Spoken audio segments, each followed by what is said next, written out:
आपके fifth semester के western political philosophy syllabus की second unit antiquity Plato and Aristotle. Last unit में WBP में टेक्स्ट एंड इंटरप्रिटेशन को समझा था, which acted as a foundational perspective building for further thinkers for you.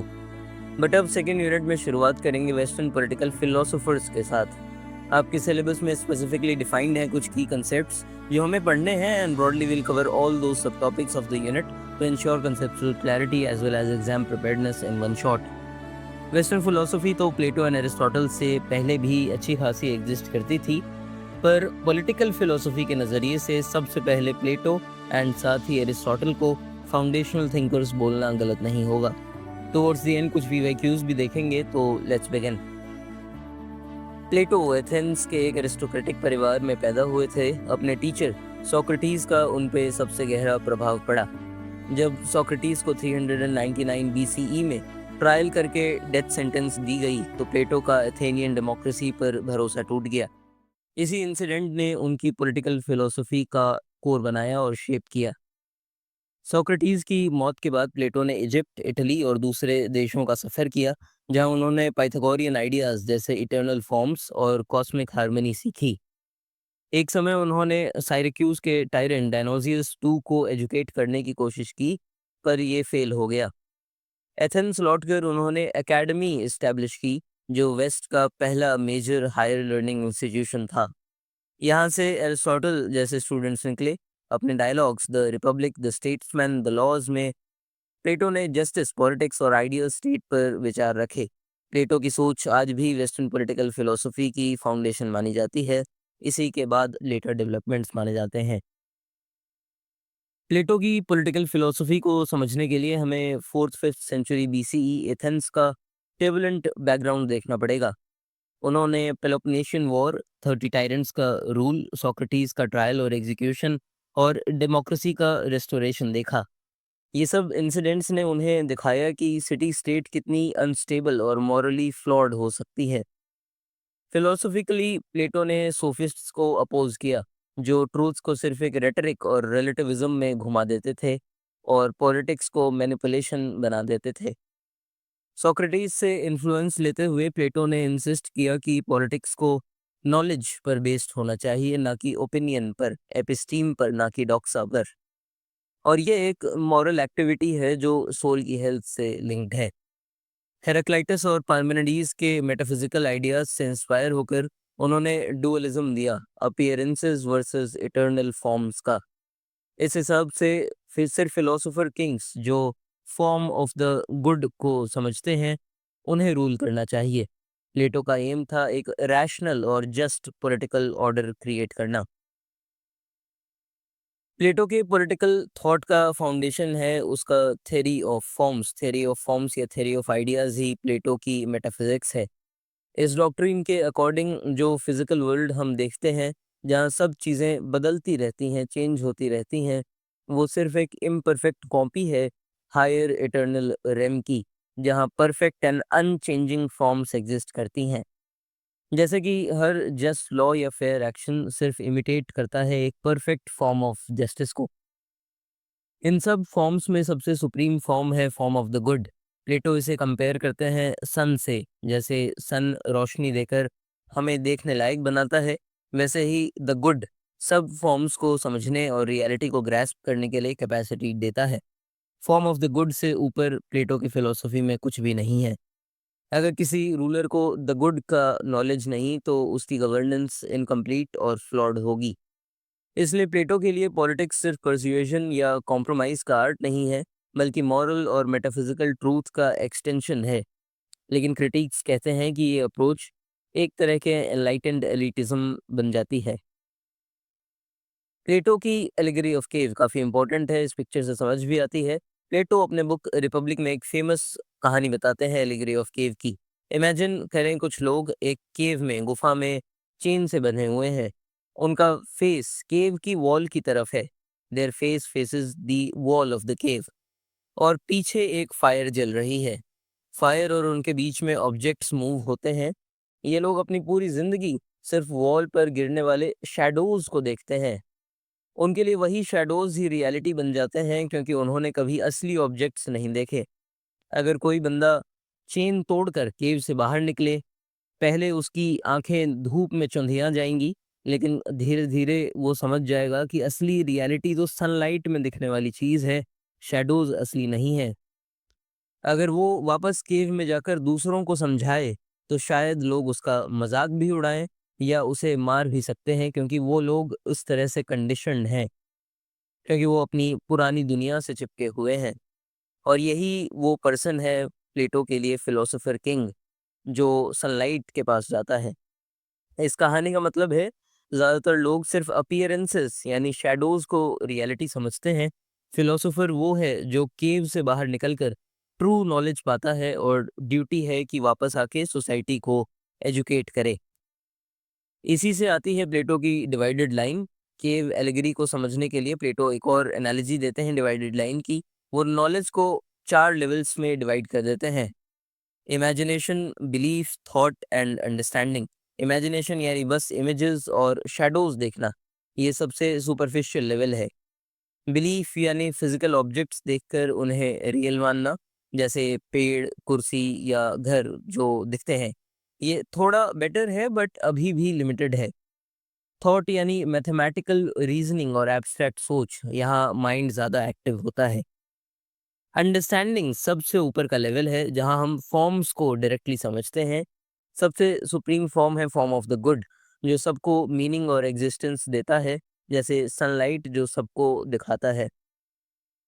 Cave allegory और divided line दोनों एक ही चीज समझाते हैं। मेजॉरिटी लोग सिर्फ शैडोज और सुपरफिशियल चीजें देखते हैं, पर फिलोसोफर को ट्रूथ की तरफ मूव करना होता है, जो केवल रैशनल अंडरस्टैंडिंग और फॉर्म ऑफ द गुड के रियलाइजेशन से पॉसिबल है।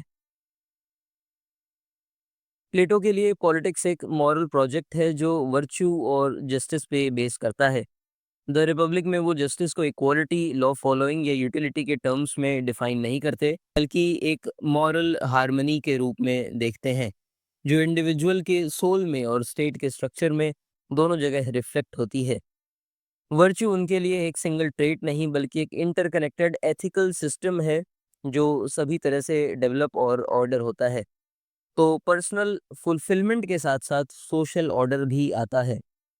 प्लेटो के 4 कार्डिनल वर्चूज हैं, that are wisdom, courage, temperance and justice.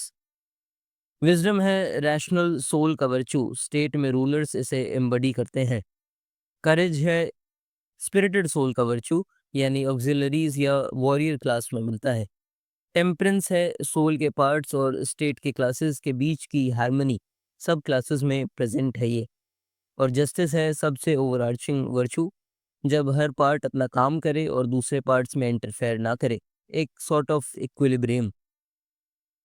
प्लेटो की जस्टिस की concept each doing one's own है, लीगल या प्रोसीजरल नहीं है, बल्कि फंक्शनल है। मतलब रैशनल पार्ट को गवर्न करना चाहिए, स्पिरिटेड पार्ट को सपोर्ट करना चाहिए और एपिटेटिव पार्ट को ओबे करना चाहिए। स्टेट में इसका मतलब है रूलर्स रूल करें, ऑक्सिलरीज गार्ड करें और प्रोड्यूसर्स प्रोवाइड करें, सब अपने नेचर और कैपेसिटी के अकॉर्डिंग। इनजस्टिस तब होती है जब ये रोल्स मिक्स हो जाते हैं, जब डिज़ायर रीज़न पे डोमिनेट करे या जब अनक्वालिफाइड लोग पावर ले लें। प्लेटो का जस्ट स्टेट एक हायरार्किकल बट हार्मोनियस स्ट्रक्चर है, जहाँ वर्चू एजुकेशन और सेल्फ डिसिप्लिन से ग्रो होता है, ना कि फोर्स से इम्पोज होता है।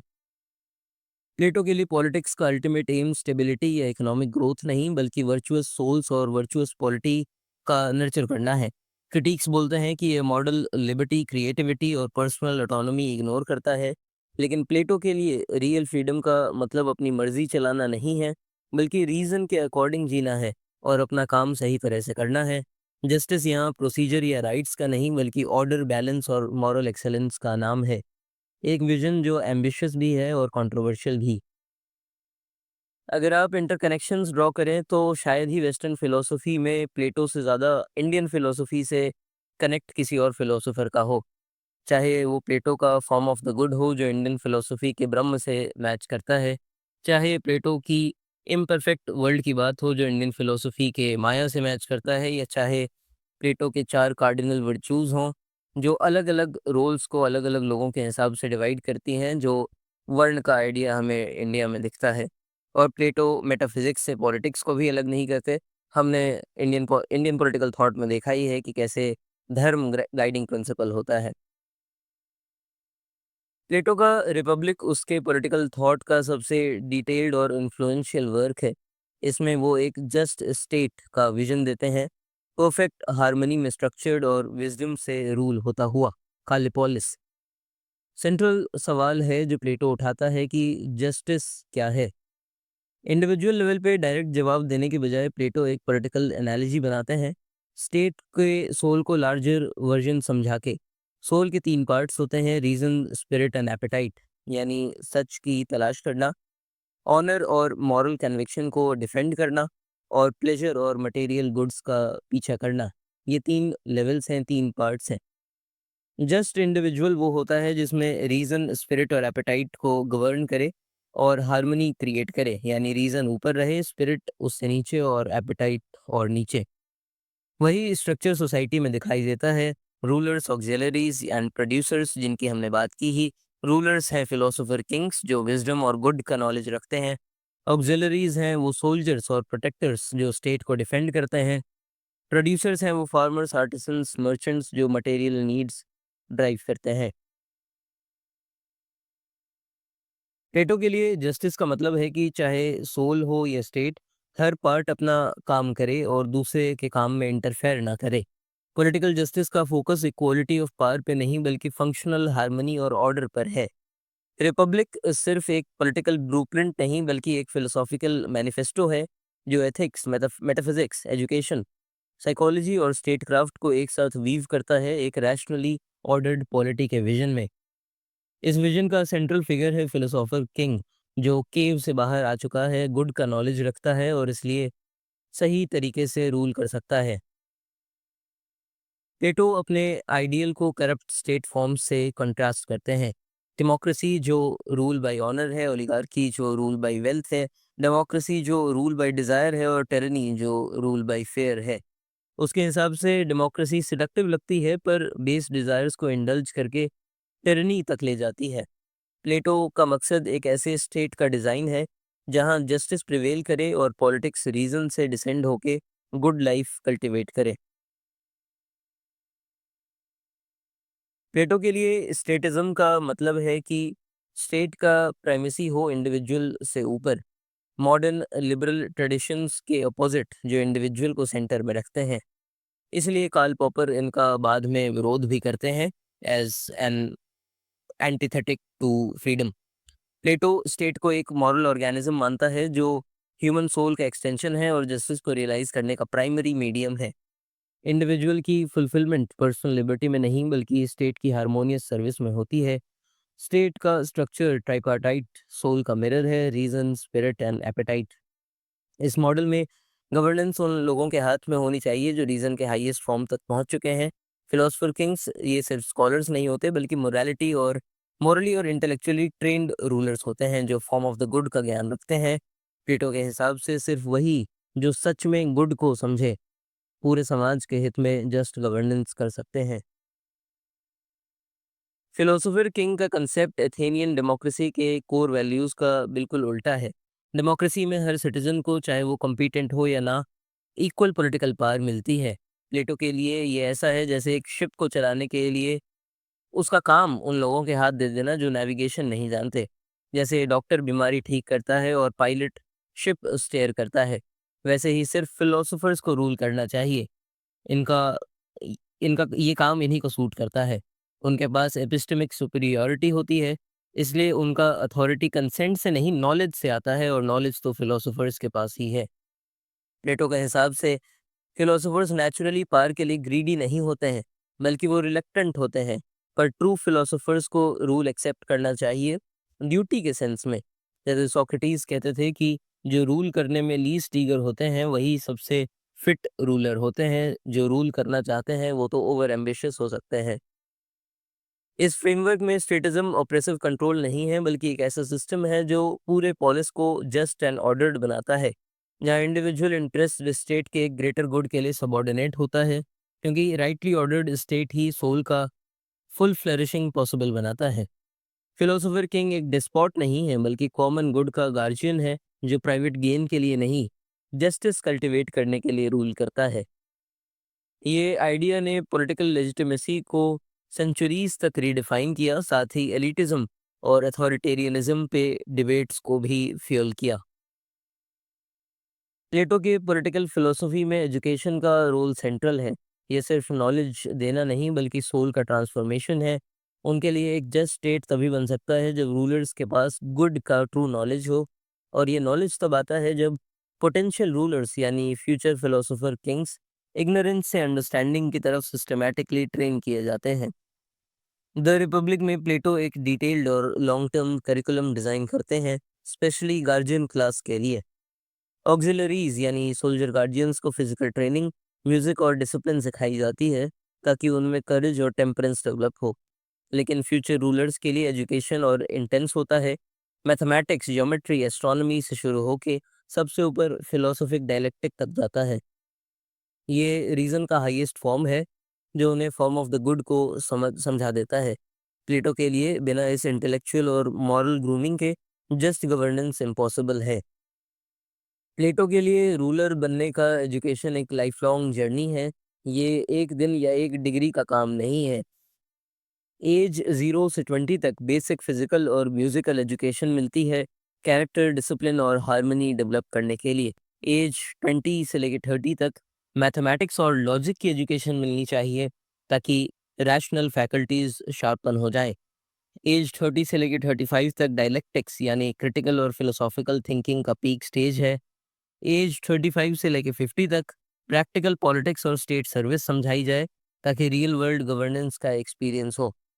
50 के बाद तब जाके कोई फिलोसोफर किंग बन सकता है, क्योंकि अब उसने गुड को समझ लिया है। इतना स्ट्रॉन्ग क्राइटेरिया एक किंग बनने के लिए शायद ही किसी और ने डिस्कस किया होगा। इस पूरे प्रोसेस का कोर एम है इंटेलेक्चुअल और मॉरल प्यूरिफिकेशन।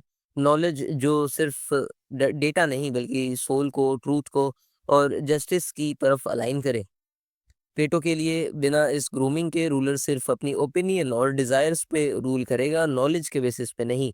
और जब तक लोग ओपिनियन के बेसिस पे रूल करेंगे तब तक इनजस्टिस रहेगा। इस विजन को इंस्टीट्यूशन बनाने के लिए प्लेटो ने एकेडमी इस्टेब्लिश की, a first enduring higher learning centre in the waste.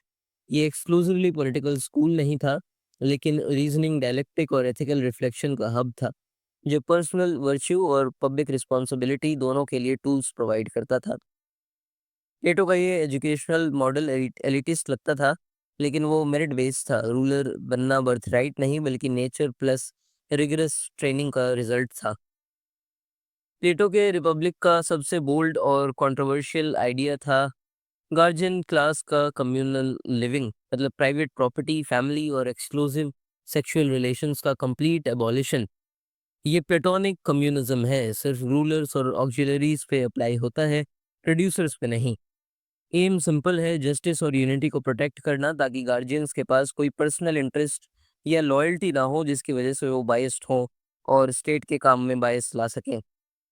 प्लेटो का लॉजिक क्लियर है, जस्टिस मींस हार्मनी। अगर गार्जियंस को सेल्फलेसली सर्व करना है तो उन्हें वेल्थ, इनहेरिटेंस और फैमिली अटैचमेंट्स के करप्टिंग इन्फ्लुएंस से फ्री होना पड़ेगा। प्राइवेट प्रॉपर्टी कंपटीशन, इनइक्वालिटी और फैक्शनलिज्म क्रिएट करते हैं।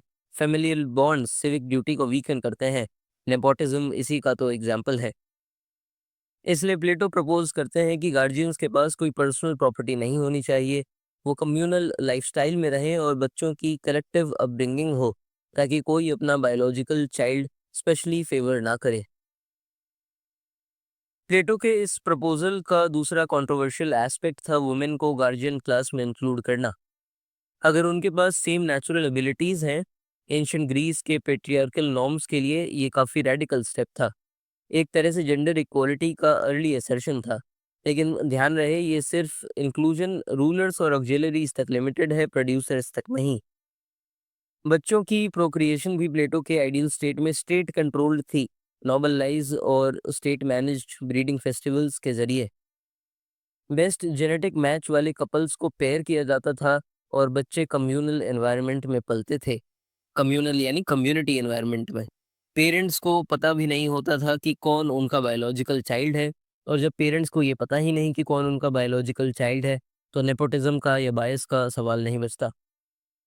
एम ये है कि पर्सनल ईगो और नेपोटिज्म खत्म हो जाए और एक अनब्रेकेबल सिविक बॉन्ड बन जाए जहाँ कम्युनिटी इंपॉर्टेंट है। क्रिटिसिज्म भी बहुत हुआ है। एरिस्टोटल ने कहा कि ये सिस्टम नेचुरल अफेक्शंस और लॉयल्टी को अंडरमाइन करता है। मॉडर्न क्रिटिक्स इसे एक टोटलिटेरियन कलेक्टिविज्म का प्रिकर्सर मानते हैं, जहाँ स्टेट प्राइवेट लाइफ यहाँ तक कि रिप्रोडक्शन के सबसे इंटीमेट एस्पेक्ट्स में भी इंटरफेयर कर रहा है। फिर भी ये प्रपोजल प्लेटो के ब्रॉड विजन से कंसिस्टेंट है। उनका ब्रॉड विजन यही था कि जस्टिस के लिए उन लोगों के लाइफ से हर प्राइवेट इंसेंटिव रिमूव करना पड़ेगा जो पब्लिक रिस्पॉन्सिबिलिटी लेते हैं। इस कम्युनिज्म का फोकस इकोनॉमिक रीडिस्ट्रीब्यूशन नहीं, बल्कि एथिकल और पॉलिटिकल प्योरिटी है। करप्शन और सेल्फ इंटरेस्ट से गवर्नेंस को फ्री करना। इसमें प्लेटो का अनवेवरिंग बिलीफ दिखता है कि कॉमन गुड हमेशा प्राइवेट डिजायर से ऊपर होना चाहिए। प्लेटो के लिए डेमोक्रेसी का सबसे बड़ा फ्लॉ था रीजन का एब्सेंस और डिजायर का डोमिनेंस। वो कहते हैं कि डेमोक्रेटिक मैन अपनी लाइफ को अनचेक्ड पर्सनल फ्रीडम के बेसिस पे जीता है, जहाँ हर विम हर इम्पल्स इक्वली लेजिटिमेट लगता है।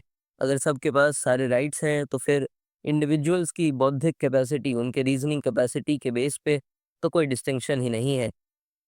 पॉलिटिकल लेवल पर डेमोक्रेसी में एक्सेसिव लिबर्टी होती है, सबकी वॉइस इक्वल होती है, चाहे कॉम्पिटेंस हो या ना हो, ये सबसे इम्पोर्टेंट है। हर लाइफस्टाइल टॉलरेट किया जाता है, चाहे वो इग्नोरेंट ही हो, इर्रेशनल ही हो या डिस्ट्रक्टिव ही क्यों ना हो, उसके पास भी इक्वल राइट होता है या इक्वल वोटिंग राइट होता है। प्लेटो के लिए ये एक स्लिपरी स्लोप है। जब कोई क्लियर मॉरल और रैशनल स्टैंडर्ड नहीं होता, तब पॉलिटिकल ऑर्डर इनएविटेबली केओस में बदल जाता है। इस तरह प्लेटो डेमोक्रेसी को एक अनस्टेबल रिजीम के रूप में देखते हैं, जहां फ्रीडम का ओवरडोज सिस्टम को सेल्फ डिस्ट्रक्शन की तरफ ले जाता है।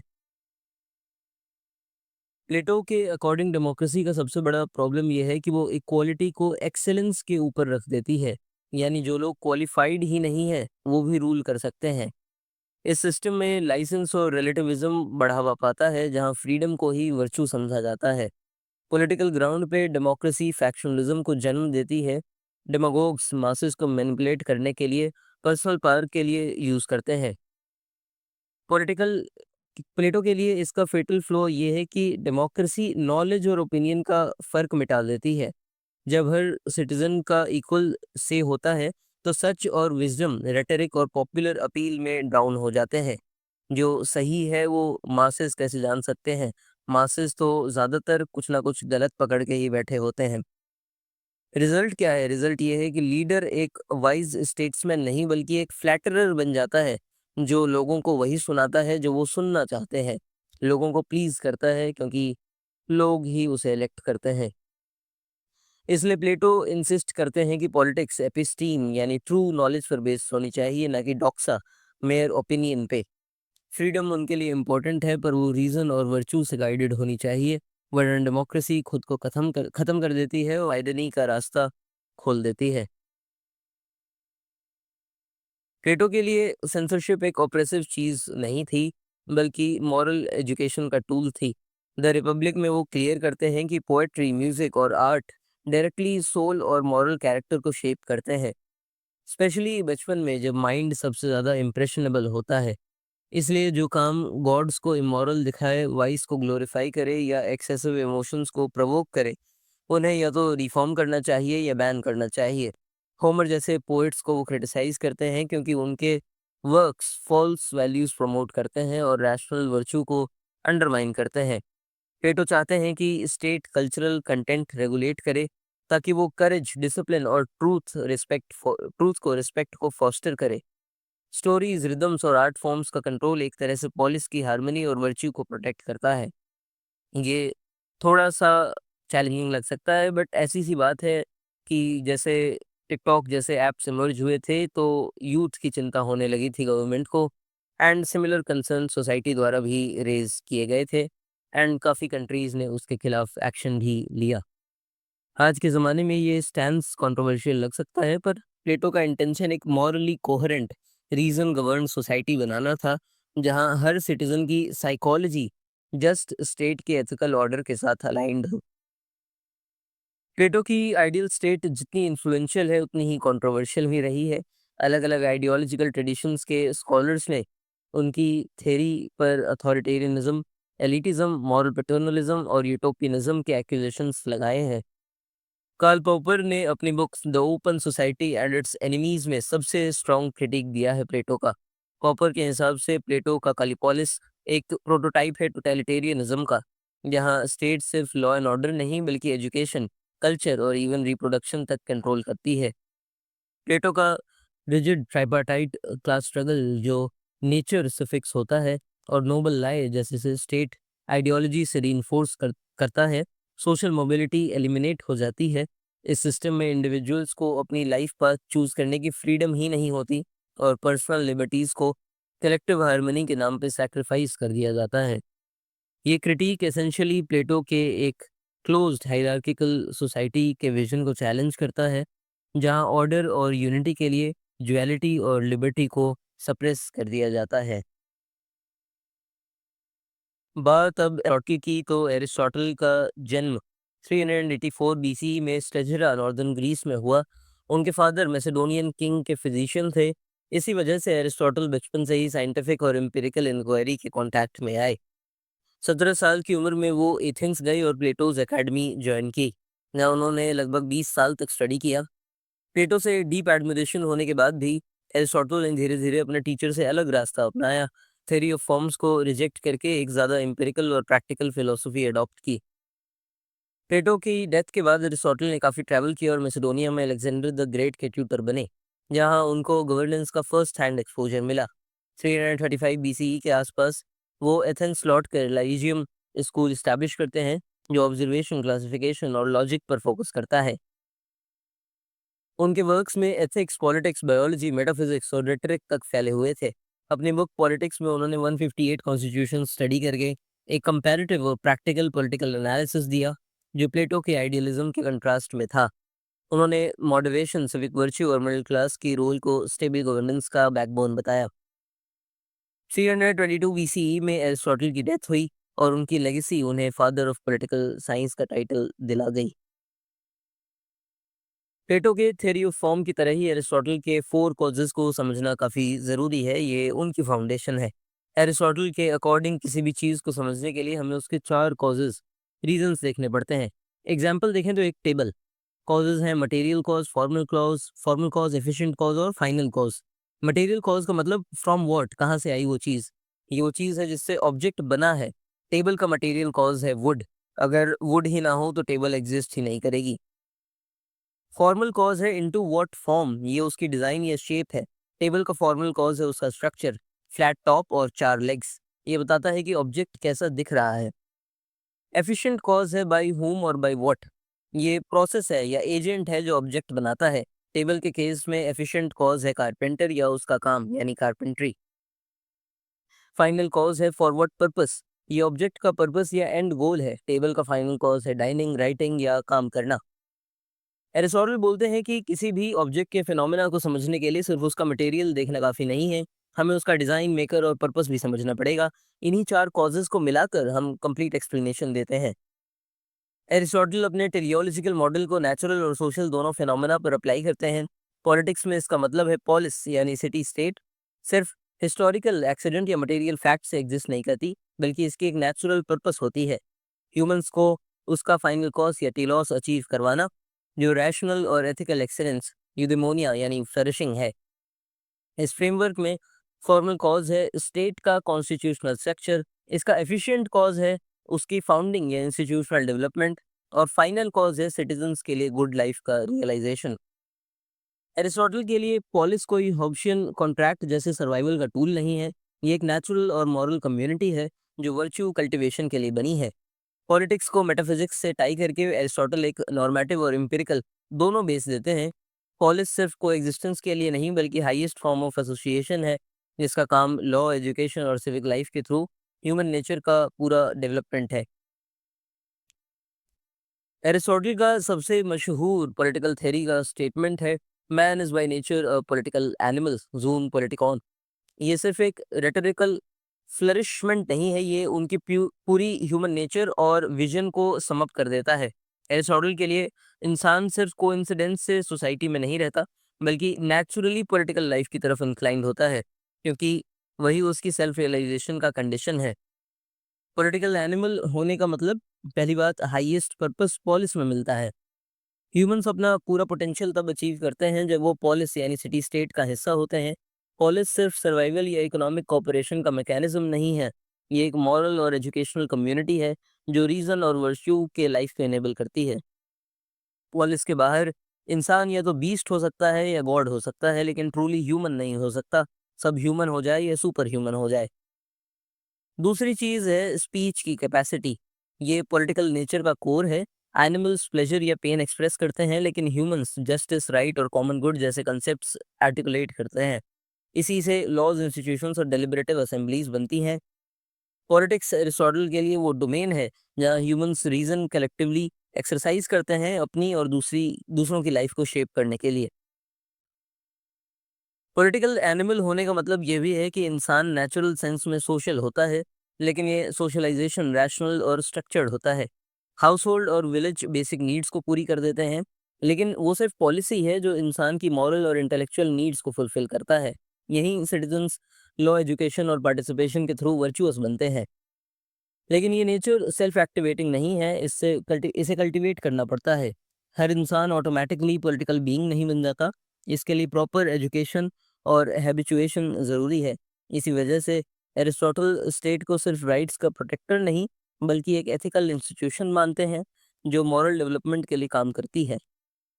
आखिर में पॉलिटिकल एनिमल कहकर एरिस्टोटल ये अफर्म करते हैं कि पॉलिटिकल लाइफ ऑप्शनल या सिर्फ इंस्ट्रूमेंटल नहीं है, ये ह्यूमन होने का कोर एसेंस ही है। पॉलिटिक्स के बिना इंसान अपने टेलियोस को अचीव नहीं कर सकता, और पॉलिटिक्स के साथ वो वर्च्यू और रीज़न की उस ऊंचाई तक पहुंच सकता है जो गुड लाइफ को डिफाइन करती है। एरिस्टोटल की चार रिजीम्स यानी कॉन्स्टिट्यूशनल क्लासिफिकेशन, एरिस्टोटल अपनी पॉलिटिक्स में पॉलिटिकल रूल को क्लासिफाई करते हैं। हर सही रिजीम का एक करप्ट वर्जन भी होता है, यही उनका क्लासिफिकेशन ऑफ कॉन्स्टिट्यूशन है। पहली रिजीम है मोनार्की यानी rule of one of for common good. जब एक किंग जस्टिस और पब्लिक इंटरेस्ट के लिए रूल करता है, लेकिन इसी का करप्ट फॉर्म है टेरनी, जब रूलर अपने पर्सनल बेनिफिट के लिए रूल करे। एरिस्टोक्रेसी है rule of the few for common good, जब कुछ वाइज वर्चुअस लोग गवर्नेंस करते हैं सबकी भलाई के लिए। इसी का करप्ट फॉर्म है ओलिगार्की, जब रूल सिर्फ रिच लोगों के फायदे के लिए हो। अमेरिकन इलेक्शंस के बाद ओलिगार्की के इल्ज़ाम मीम पेजेस या सोशल मीडिया पे चल ही रहे थे। पॉलिटी है rule of many for common good, जब large section of citizens specially middle class law के थ्रू रूल करते हैं। इसी का करप्ट फॉर्म है डेमोक्रेसी। जी हाँ, अरिस्टोटल के लिए भी डेमोक्रेसी, जब पुअर अपनी मेजॉरिटी अपने नैरो सेल्फ इंटरेस्ट में रूल करे without justice. For Aristotle the best regime is polity, क्योंकि ये मिडिल क्लास बैलेंस लाता है और एक्सट्रीम्स ऑफ वेल्थ और पावर को अवॉइड करता है। एरिस्टोटल का बेस्ट स्टेट का कंसेप्ट प्लेटो के रिजिड और आइडियलाइज्ड फिलोसोफर किंग मॉडल से काफ़ी ज़्यादा रियलिस्टिक और फ्लेक्सिबल। प्लेटो एक फिक्स्ड यूटोपिया इमेजिन करते हैं, जबकि एरिस्टोटल क्लियरली दो कैटेगरीज बताते हैं। पहली है कि best state in absolute terms, जब सब कुछ परफेक्ट हो, लॉज बनाने और इम्प्लीमेंट करने वाले वर्चुअस और प्रैक्टिकली वाइज लोग हों, और सिटीजन्स एक्टिवली गवर्नेंस में पार्टिसिपेट भी करें। ये सेटअप एरिस्टोटल के लिए ज़्यादातर एरिस्टोक्रेसी के क्लोज होता है। वर्चुअस फ्यू का कॉमन गुड के लिए रूल, लेकिन वो मानते हैं कि ये बहुत रेयर है और फ्रेजाइल है, करप्ट भी हो सकता है, जो एरिस्टोक्रेसी की करप्ट फॉर्म थी यानी ओलिगार्की। दूसरा है बेस्ट प्रैक्टिकेबल स्टेट, जो रियल वर्ल्ड कंस्ट्रेंट्स यानी टाइम, प्लेस, पॉपुलेशन के हिसाब से पॉसिबल हो। इसलिए वो इसी पर्पस के लिए लाते हैं पॉलिटी, एक मिक्स्ड रिजीम जिसमें ओलिगार्की यानी रिच का रोल भी है, लेकिन डेमोक्रेसी यानी मेजोरिटी का रोल, दोनों एलिमेंट्स का यूज होता है। पॉलिटी में पावर शेयर होती है रिच और पुअर के बीच, और डिसीजंस लॉ के बेसिस पर लिए जाते हैं, विल के बेसिस पर नहीं। एरिस्टोटल के लिए सबसे स्टेबल मॉडल है, क्योंकि ये कंपीटिंग इंटरेस्ट बैलेंस करता है और मिडिल क्लास को प्रमोट करता है, जो उनके नज़रिए में सबसे स्टेबल और वर्चुअस ग्रुप है। इन पॉलिटिक्स बुक 4 एरिस्टोटल का कोर पॉइंट ये है कि मिडिल क्लास गवर्नेंस का बैकबोन होती है। ये ना तो एक्सट्रीम वेल्थ के एरोगेंस में होती है, ना ही एक्सट्रीम पॉवर्टी की रिजेंटमेंट में। इस वजह से मिडिल क्लास फैक्शनल कन्फ्लिक्ट्स में कम पड़ती है और नेचुरली मॉडरेशन और रैशनैलिटी की तरफ इंक्लाइंड होती है। इसके कंट्रास्ट में प्योर डेमोक्रेसी एक्सेसिव इक्वलिटी के चक्कर में इंस्टेबिलिटी क्रिएट कर देती है। और प्योर ओलिगार्की इनइक्वालिटी और रिजेंटमेंट को फ्यूल करती है। एरिस्टोटल मोनार्की और टेरनी को भी एनालाइज करते हैं। मोनार्की में यूनिटी और डिसाइसिवनेस का फायदा है, लेकिन रिस्क है कि वो टेरनी में डिजेनरेट हो जाए। टेरनी ऑफ कोर्स वर्स्ट फॉर्म है क्योंकि वो पर्सनल इंटरेस्ट के लिए रूल होती है। जो चीज़ एरिस्टोटल की पॉलिटिकल थ्योरी को अलग बनाती है वो ये बिलीफ है कि कोई universal one size fits all model नहीं है। बेस्ट स्टेट डिसाइड होती है लोगों के कैरेक्टर से, टेरिटरी के साइज से और इकोनॉमी की नेचर से। इस तरह एरिस्टोटल एक डुअल विजन देते हैं, यानी नॉर्मेटिव विजन और प्रैक्टिकल विजन। नॉर्मेटिव विजन है आइडियल स्टेट की थ्योरी, वर्च्यू और जस्टिस पे बेस्ड, और प्रैक्टिकल विजन है रियल वर्ल्ड कंडीशंस के लिए वर्केबल गवर्नेंस मॉडल बनाना। ये कॉम्बिनेशन उन्हें प्लेटो के रिजिड आइडियलिज्म से दूर करता है और उन्हें एक पॉलिटिकल रियलिस्ट और अर्ली कॉन्स्टिट्यूशनलिस्ट के रूप में एस्टैब्लिश करता है, जो जस्टिस के साथ साथ फीजिबिलिटी को भी इक्वली वैल्यू करते हैं। एरिस्टोटल के पॉलिटिकल थॉट का की पिलर है उनके ओइकोस और पॉलिस, यानी हाउस होल्ड और स्टेट के बीच का रिलेशनशिप। पॉलिटिक्स बुक 1 में वो बताते हैं कि पॉलिटिकल सोसाइटी एक नेचुरल प्रोग्रेशन का रिजल्ट है। ये आर्टिफिशियली कॉन्ट्रैक्ट से नहीं बनी है, जैसे हॉब्स या लॉक बाद में बताएंगे। सबसे पहली यूनिट है हाउस होल्ड, जो दो नेचुरल रिलेशन से बनता है। पहला रिलेशन है मैन और वुमेन का, यानी उनका यूनियन रिप्रोडक्शन के लिए। और दूसरा रिलेशन है मास्टर और स्लेव का, यानी सर्वाइवल और इकोनॉमिक नीड्स के लिए। यहीं से आपको प्रॉब्लम्स दिखनी शुरू हो गई होंगी। कई हाउस होल्ड्स मिलके बनाते हैं विलेज, और कई विलेजेस मिलके बनाते हैं पॉलिस, जो हमें ह्यूमन एसोसिएशन का हाईएस्ट फॉर्म दिखता है, यानी household, village and polis. Household का फोकस होता है सर्वाइवल और मटेरियल नीड्स, जबकि पॉलिस का एम है लिविंग वेल, वर्च्यू और जस्टिस का कल्टिवेशन। इसी वजह से पॉलिस को एरिस्टोटल ह्यूमन एसोसिएशन का टेलियोस, यानी फाइनल कॉज कहते हैं। उनका नॉर्मेटिव पॉइंट क्लियर है।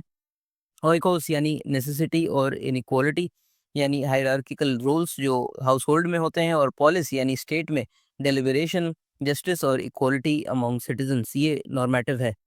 इस तरह एरिस्टोटल के लिए स्टेट सिर्फ प्रोटेक्शन का स्ट्रक्चर नहीं, बल्कि एक मॉरल और पॉलिटिकल स्पेस है जहां लोग अपनी हाईएस्ट पोटेंशियल अचीव करते हैं। एरिस्टोटल के लिए हाउस होल्ड और पॉलिस के रिलेशनशिप कॉम्प्लीमेंट्री है, ना कि कॉम्पिटिटिव है। प्लेटो के कम्युनल प्रॉपर्टी वाले आइडिया के ऑपोजिट। प्लेटो प्राइवेट प्रॉपर्टी को पूरी तरह से बैन कर देते हैं, प्रोहिबिट करते हैं, लेकिन एरिस्टोटल प्राइवेट प्रॉपर्टी को नेचुरल और यूजफुल मानते हैं। बस शर्त यह है कि इसका यूज वर्च्यू और लॉ के फ्रेमवर्क में हो। हाउस होल्ड को वो पॉलिस का इकोनॉमिक फाउंडेशन मानते हैं, यहीं से रिसोर्सेज, स्टेबिलिटी और बेसिक ऑर्डर आता है। लेकिन पॉलिटिकल लाइफ को वो सिर्फ इकोनॉमिक्स तक लिमिट नहीं करते, उसके खिलाफ हैं। और पॉलिटिक्स का असली काम है एथिकल और सिविक डेवलपमेंट। जब ये ना हो तो फाइनल एम अचीव ही नहीं हुआ, जो 4 कॉजेज हमने पढ़े थे, पर्पस अचीव नहीं हुआ। उनका हायरार्किकल मॉडल क्लियरली कहता है कि सोसाइटी में हर पार्ट का एक नेचुरल रोल है, जैसे master, slave, husband, wife, citizen. और जस्टिस तब होती है जब हर एक अपना रोल हार्मनी में परफॉर्म करे। इस तरह पॉलिस अपने बेस के लिए और कॉज पे डिपेंड करती है, लेकिन अपने हायर एम यानी गुड लाइफ की रियलाइजेशन के लिए उससे ऊपर उठती है। एरिस्टोटल का ये हिस्सा उनकी पॉलिटिकल फिलोसफी का सबसे कंट्रोवर्शियल स्टैंडर्ड्स के हिसाब से सबसे प्रॉब्लमैटिक पार्ट है। स्लेवरी पॉलिटिक्स बुक 1 में वो ह्यूमन हायरार्की के कंसेप्ट को इंट्रोड्यूस करते हैं कि सब लोग रैशनल कैपेसिटी में इक्वल होते ही नहीं। इस बेसिस पर वो दो चीज़ें जस्टिफाई करते हैं, नेचुरल स्लेवरी और रिस्ट्रिक्टिव सिटीजनशिप। स्लेवरी के केस में एरिस्टोटल एक शार्प डिस्टिंक्शन बनाते हैं नेचुरल स्लेव्स में और कन्वेंशनल स्लेव्स में। नेचुरल स्लेव्स यानी जिनमें रैशनल डेलिबरेशन की कैपेसिटी ही नहीं होती, जेनेटिक प्रॉब्लम है, और जिनका सोल ज़्यादातर एपिटेटिव पार्ट के अंडर होता है, यानी डिज़ायर से ड्रिवन होता है। उनके लिए मास्टर का रूल में रहना सपोजिटली बेनिफिशियल है, क्योंकि वो अपनी लाइफ खुद गाइड नहीं कर सकते। अगर कोई उन्हें गाइड कर दे वही उन्हें सूट करता है। कन्वेंशनल स्लेव्स जो फोर्स या लॉ से एनस्लेव हुए हैं, ये बात अलग है। ये स्लेवरी एरिस्टोटल के लिए इलेजिटिमेट है। वो मास्टर स्लेव रिलेशनशिप को सोल बॉडी रिलेशन से कंपेयर करते हैं। जैसे सोल गाइड करता है और बॉडी ओबे करती है, वैसे ही मास्टर रूल करता है और स्लेव ओबे करता है। एरिस्टोटल के लिए स्लेवरी एक फंक्शनल नेसेसिटी भी है। हाउस होल्ड के स्मूथ फंक्शनिंग के लिए और पॉलिस में लेजर क्लास सिटीजन्स को वर्च्यू और गवर्नेंस पे फोकस करने का टाइम देने के लिए स्लेव्स का होना ज़रूरी माना गया है। यहाँ एक क्लियर टेंशन है उनके टेलियोस यानी ओरिएंटेड एथिक्स में। इक्वालिटी ऑफ सिटीजन्स का आइडिया है, लेकिन वो सिटीजनशिप को एक छोटे प्रिविलेज्ड ग्रुप तक ही लिमिट कर रहे हैं। वो नेचुरल स्लेव्स का कंसेप्ट इस सिटीजनशिप के इक्वालिटी के अगेंस्ट जाता है। एरिस्टोटल के लिए सिटीजनशिप सिर्फ एक लीगल टैग नहीं है, बल्कि एक एक्टिव मॉरल पॉलिटिकल रोल है। पॉलिटिक्स बुक 3 में वो क्लियरली कहते हैं कि citizen is the one who shares in ruling and being ruled. इसका मतलब है कि सच्चा सिटीजन पॉलिटिकल लाइफ में एक्टिवली एंगेज करता है, असेंबली में पार्टिसिपेट करता है, पब्लिक ऑफिस लेता है, जुडिशियल डिसीजंस में हिस्सा लेता है। और ये एक रेसिप्रोकल प्रोसेस है। कभी तुम रूल करोगे, कभी तुम रूल होगे। लेकिन ये डेफिनेशन एक्सक्लूसिव थी। सिटीजनशिप का हक सिर्फ उन एडल्ट मेल्स को था जिनके पास लेजर था, यानी लेजर था और एजुकेशन थी। लेजर यानी वो पॉलिटिक्स में टाइम दे सकें, और एजुकेशन ताकि वो वर्चू और डेलिब्रेशन में एंगेज हो सकें। विमेंस को, स्लेव्स को, चिल्ड्रंस को, मैनुअल लेबर्स को, आर्टिसंस को और फॉरेन मर्चेंट्स को एरिस्टोटल ने एक्सक्लूड कर दिया। उनके हिसाब से या तो इनमें रैशनल कैपेसिटी की कमी है, या तो उनका काम उन्हें पब्लिक अफेयर्स से दूर रखता है। यहाँ एरिस्टोटल का पॉलिस आइडियल एक small self governing elite community के ऊपर बेस होता है, जहाँ सिटीजनशिप एक अर्नड रिस्पॉन्सिबिलिटी है, न कि यूनिवर्सल राइट। एरिस्टोटल के लिए सिटीजनशिप का कंसेप्ट प्योरली लीगल नहीं है, बल्कि डीपली एथिकल और पार्टिसिपेटरी है। वो एक इम्पॉर्टेंट डिस्टिंक्शन बनाते हैं good citizen versus good man में। उनका कहना है कि अनजस्ट रिजीम्स में पॉसिबल है कि कोई पर्सन गुड सिटीजन हो क्योंकि वो रिजीम के लॉज फॉलो कर रहा है, लेकिन ट्रूली वर्चुअस ना हो। लेकिन आइडियल स्टेट में दोनों क्वालिटीज मर्ज हो जाती हैं, क्योंकि वहाँ के लॉज और इंस्टीट्यूशंस का मेन एम ही है वर्च्यू कल्टिवेट करना। दोबारा पर्पस की बात, वो चार कॉजेज की बात। एरिस्टोटल ये भी एनालाइज करते हैं कि सिटीजनशिप का स्कोप रिजीम स्टेबिलिटी को कैसे इम्पैक्ट करता है। डेमोक्रेसीज में सिटीजनशिप ब्रॉडली ग्रांटेड होती है, लेकिन ओलिगार्कीज में ही काफ़ी रिस्ट्रिक्टेड होती है। उनके हिसाब से मॉडरेशन बेस्ट है। अगर सिटीजनशिप बहुत एक्सक्लूसिव हो तो रेबेलियन का रिस्क बढ़ जाता है, लेकिन बहुत ज़्यादा इंक्लूसिव हो तो सिविक वर्च्यू डाइल्यूट हो जाता है।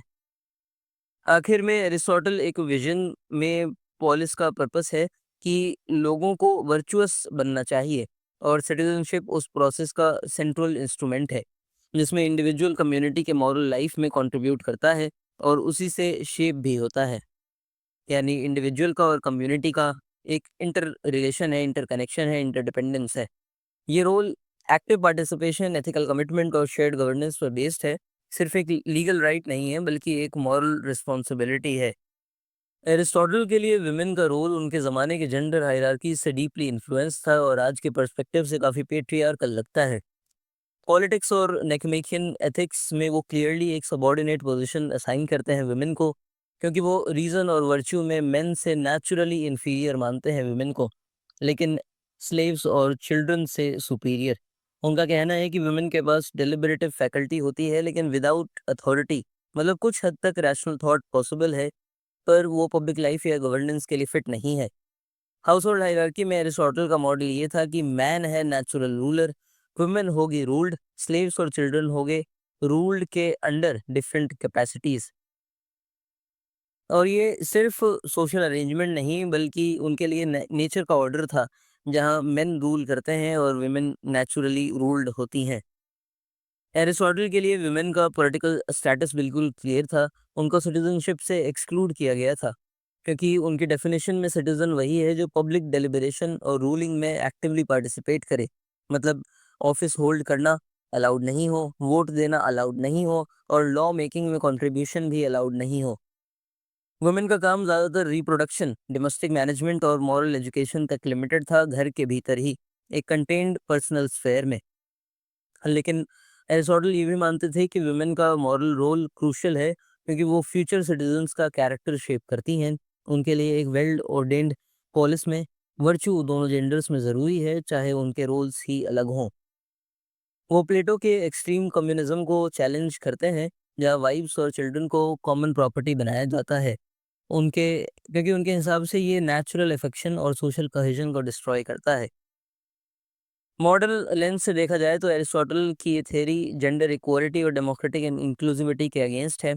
उनकी नेचुरल हायरार्की वाली सोच टेलीलॉजिकल वर्ल्ड व्यू का हिस्सा है, जहाँ हर रोल फिक्स्ड है बेस्ड ऑन परसीव्ड कैपेबिलिटीज।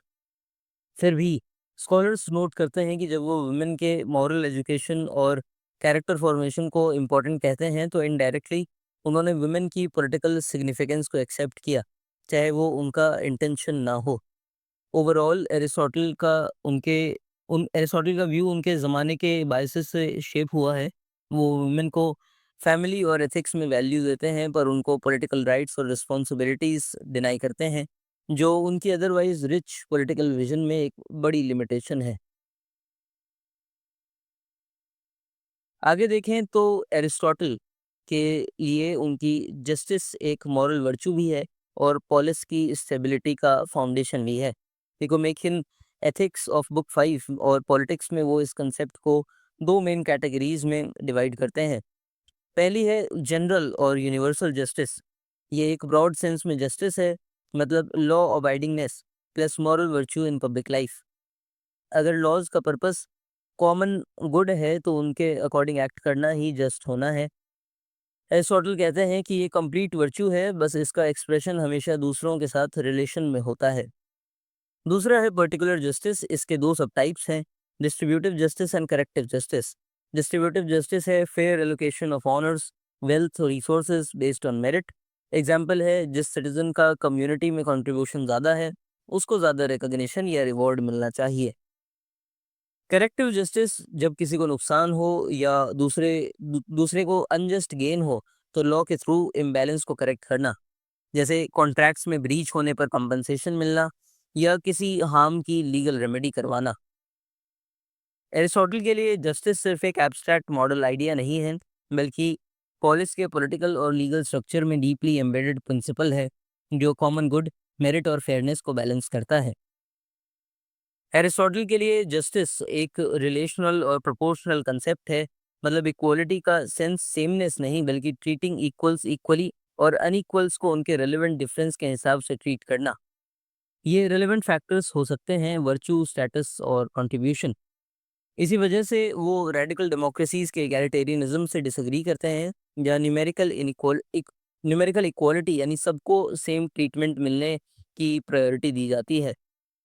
उनके लिए जस्टिस सिर्फ एक मॉरल आइडियल नहीं है, बल्कि एक फंक्शनल नेसेसिटी भी है। अगर लॉज और डिस्ट्रीब्यूशन जस्ट ना हो, तो कन्फ्लिक्ट, फैक्शनलिज्म और इंस्टेबिलिटी का डेंजर होता है। कोई भी स्टेट, चाहे उसका फॉर्म मोनार्की ही हो, एरिस्टोक्रेसी हो या डेमोक्रेसी हो, जस्टिस के बिना टिक नहीं सकता। इसलिए जस्टिस एक स्टैंडर्ड है for evaluating regimes and civic peace का प्रैक्टिकल कंडीशन भी है। एरिस्टोटल जस्टिस को पॉलिस के लिए पर्पस से लिंक करते हैं। स्टेट का एग्जिस्टेंस तब मीनिंगफुल है जब वो इंडिविजुअल्स को गुड लाइफ अचीव करने में हेल्प करे, और ये तब पॉसिबल है जब पॉलिटिकल ऑर्डर वर्च्यू एनकरेज करे और एक्सप्लॉयटेशन प्रिवेंट करे। उनके लिए politics is equal to moral enterprise, जिसमें जस्टिस बोथ मीन्स है और एंड्स भी है। इस फ्रेमवर्क में लॉ, इक्विटी और वर्च्यू इंटरकनेक्टेड होते हैं, और जस्टिस वही सेंट्रल एक्सेस है जिसके अराउंड एक वेल ऑर्डर्ड पॉलिटिकल कम्युनिटी घूमती है। एरिस्टोटल के पॉलिटिकल कोर है वर्च्यू। जस्टिस के बाद वर्च्यू देखें तो इसका लिंक गुड लाइफ यानी यूदेमोनिया से है। उनके लिए पॉलिटिक्स का पर्पस सिर्फ ऑर्डर या सिक्योरिटी मेंटेन करना नहीं है, बल्कि सिटीजन्स में मॉरल और इंटेलेक्चुअल एक्सेलेंस कल्टिवेट करना है।